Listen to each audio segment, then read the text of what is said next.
আলহামদুলিল্লাহ, আমি উচ্চশিক্ষায় শিক্ষিত হয়েছি। আমি অনেক টাকা ইনকাম করতে পারছি। আমি বাড়ি কিনেছি, গাড়ি কিনেছি, অনেক অনেক স্বর্ণালঙ্কারও কিনেছি। এমনকি দেশ বিদেশেও ঘুরতে যেতে পারছি। আল্লাহ তাআলা আমাকে অনেক দিয়েছে, কিন্তু ছোট্ট একটা জিনিস দেয়নি। সেটা হচ্ছে সুন্দর একটা মন। সুন্দর একটা মন আল্লাহ তাআলা আমাকে দেয়নি। কেন এই কথাগুলো বললাম? চলেন ভিডিওতে বিস্তারিত শেয়ার করব। হ্যালো ভিউয়ার্স, আসসালামু আলাইকুম। আশা করি সবাই ভালো আছেন। আলহামদুলিল্লাহ, আমিও ভালো আছি।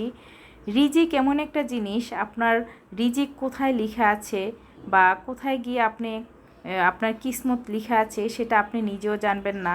তবে যার যার রিজিক আল্লাহ তাআলা তার জন্যই নির্ধারণ করে রেখেছে।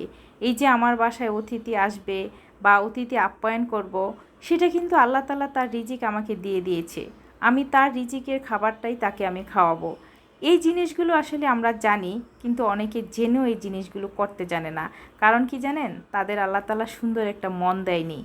কিছু কিছু মানুষের সাথে কথা বললে মনে হয় যেন তারা তিনবেলা খেতেই পায় না। তাদের মনে হয় ভালো খাবারই তারা কখনো চোখে দেখে না।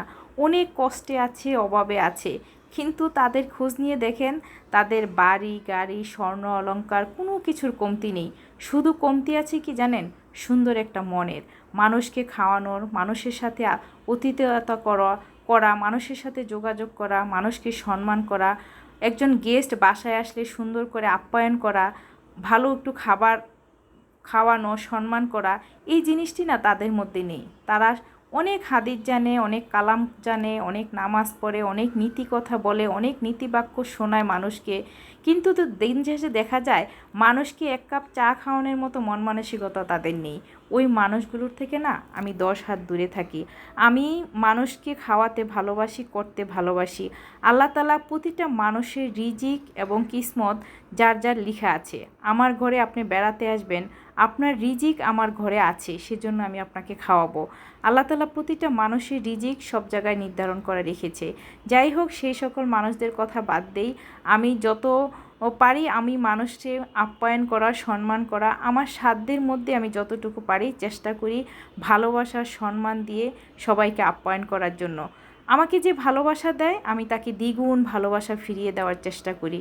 সেটা আমার কাছের মানুষ হোক, দূরের মানুষ হোক, প্রতিবেশী হোক, বন্ধু, সবাই। কিন্তু আল্লাহ তাআলা সবাই ওই মনটা দেয় না। সম্পদ হলেই মানুষ বড় হয়ে যায় না, মন বড় হতে হয়। যার মন যত বড় হবে, যত বিনয়ী হবে, আল্লাহ তাআলা তার প্রতি তত সন্তুষ্ট হবে। দুনিয়াতে এই সম্পদের হিসাব একদিন দিতে পারবেন তো? অন্যের হক, অন্যের সম্পদ ভোগ করে, অন্যের হক চুরি করে নিয়ে সেই সম্পদ দিয়ে পাহাড় গড়ে তুলে যাবেন, আপনার সন্তানকে দিয়ে যাবেন।